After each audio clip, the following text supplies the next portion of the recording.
Football ഒരു ടീമിലെ ക്യാപ്റ്റനെ എങ്ങനെയാണ് തിരഞ്ഞെടുക്കുന്നത്? പലപ്പോഴും ചോദിക്കാറുണ്ട്, നല്ല ഗോൾ അടിക്കുന്ന ആളെയാണോ ക്യാപ്റ്റനായിട്ട് എടുക്കുന്നത്, അല്ലെങ്കിൽ ഇന്ന പൊസിഷനിൽ കളിക്കുന്ന ആളെയാണോ ക്യാപ്റ്റനായിട്ട് എടുക്കുന്നത്?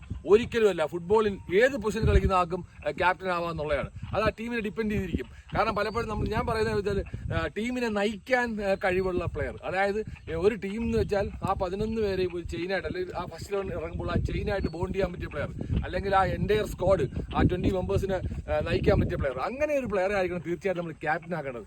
അല്ലാതെ നമ്മൾ ഇന്ന പൊസിഷനിൽ കളിക്കുന്ന ഒരു സ്റ്റാർ പ്ലെയർ അതിൻ്റെ ആവശ്യമില്ല.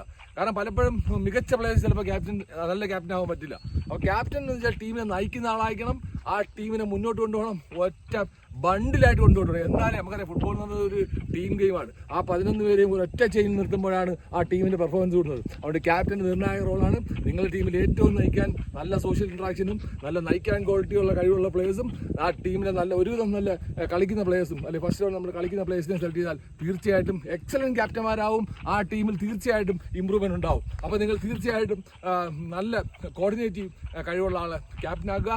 ആ ടീമിന് വിജയം ഉറപ്പാണ്. ഫുട്ബോൾ ഇനിയും വ്യത്യസ്തമായ വീഡിയോ കാണാം. Is bye from Manish Rasheed. Thank U.